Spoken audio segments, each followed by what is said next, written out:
നമ്മൾ യോജന മാഗസീനിലെ ഏറ്റവും ഇമ്പോർട്ടൻ്റ് ആയിട്ടുള്ള ഒരു ഫ്ലാഗ് കോഡിനെ കുറിച്ച് സംസാരിക്കുന്ന ഒരു ആർട്ടിക്കിൾ നോക്കണം. Salient features of flag code of India 2002.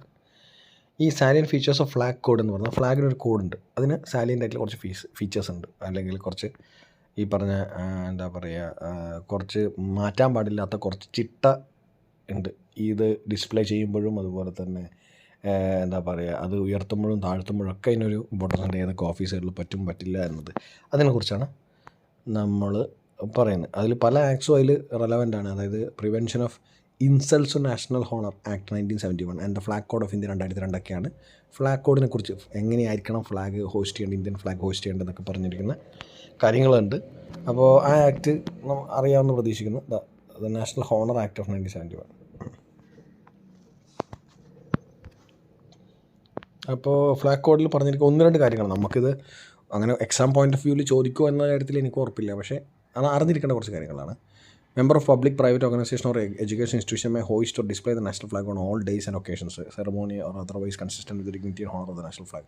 National ഫ്ലാഗിനെ ഇൻസൾട്ട് ചെയ്യാതെ നമുക്ക് എന്ത് ചെയ്യാൻ പറ്റും? പബ്ലിക് ഓഫീസുകളിലും മറ്റു സ്ഥലങ്ങളിലൊക്കെ ഫ്ലാഗ് ഉയർത്താമെന്നാണ് പറയുന്നത്. National flag shall be rectangular ഷേപ്പിലേ പാടുള്ളൂ, വേറെ ഷേപ്പുകളൊന്നും പാടില്ല.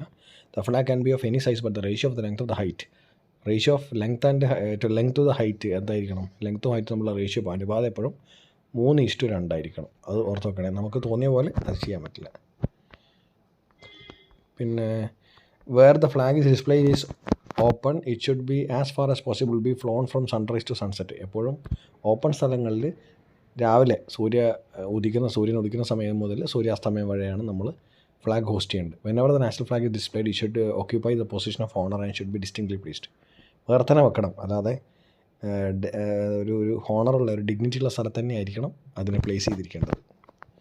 A damaged or dishevelled flag shall not be placed. Damaged ആയിട്ടുള്ള ഫ്ലാഗ് ഒരിക്കലും ഹോസ്റ്റ് ചെയ്യാൻ പാടില്ല. The flag should not be flown on a single masted simultaneously with any other flag or flags. ഒരുമിച്ച് ഒരേ തണ്ടിൽ തന്നെ 2-3 ഫ്ലാഗ്സ് ഒന്നും പാടില്ല. ഒറ്റ മാസ്റ്റ് എന്ന് പറയുന്ന ഒരു വടിയാണ് ഫ്ലാഗ് ഹോസ്റ്റ് ചെയ്യുന്നത്. അത് ഒന്ന് തന്നെ ആയിരിക്കണം. 1-2 ഒരുമിച്ച് ഒരു വടിയിൽ തന്നെ മറ്റ് ഫ്ലാഗുകൾ കൂടി ഇതിൻ്റെ കൂടെ ചേർത്ത് ചെയ്യാൻ പാടില്ല. The flag should not be flown in any vehicle except for the dignitaries mentioned in section 9 of the part 3 of the flag code.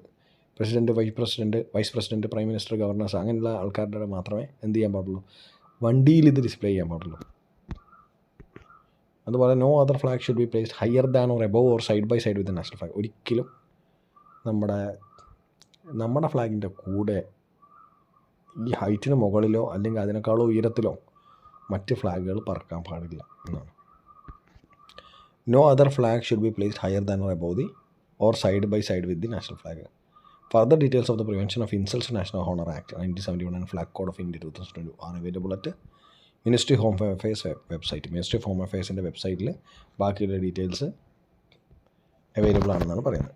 ഇതാണ് ഫ്ലാഗ് കോഡുമായി ബന്ധപ്പെട്ട കുറച്ച് സാലിയൻ ഫീച്ചേഴ്സ്. അപ്പം ഏതെങ്കിലും ഒരു ഷേപ്പിലോ സൈസിലോ ഒന്നും നമുക്ക് ഫ്ലാഗ് ഹോസ്റ്റ് ചെയ്യാൻ പറ്റില്ല. അതിന് റേഷ്യോ ഉണ്ട് 3:2. ഇതല്ലേ റേഷ്യോ പറഞ്ഞിരിക്കുന്നത്. എന്ത് ലെങ്ത്തും ബ്രെഡ്ത്തും ആയിക്കോട്ടെ, പക്ഷേ ഈ അനുപാതം ലെങ്ത്ത് ടു ബ്രെഡ്ത്തിൽ കാണിക്കണം എന്നാണ് പറയുന്നത്.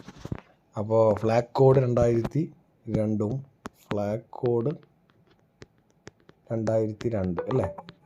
അതുപോലെ prevention of insults to national honour അല്ലേ, national flag national honour act 1971 എന്ത് തീരുമാനിക്കുന്നത്? ഇതുമായി ബന്ധപ്പെട്ട ഇൻസ്ട്രക്ഷൻസ് തീരുമാനിക്കുന്നത്, എന്തൊക്കെ ചെയ്യേണ്ടതെന്ന് തീരുമാനിക്കുന്നത് ഈ പറഞ്ഞ 2 ആക്റ്റുകളും കോഡുകളൊക്കെയാണ്. അപ്പോൾ എല്ലാവർക്കും ഇത് ഉപകാരപ്പെട്ടു എന്ന് വിചാരിക്കുന്നു. Bye, take care, see U.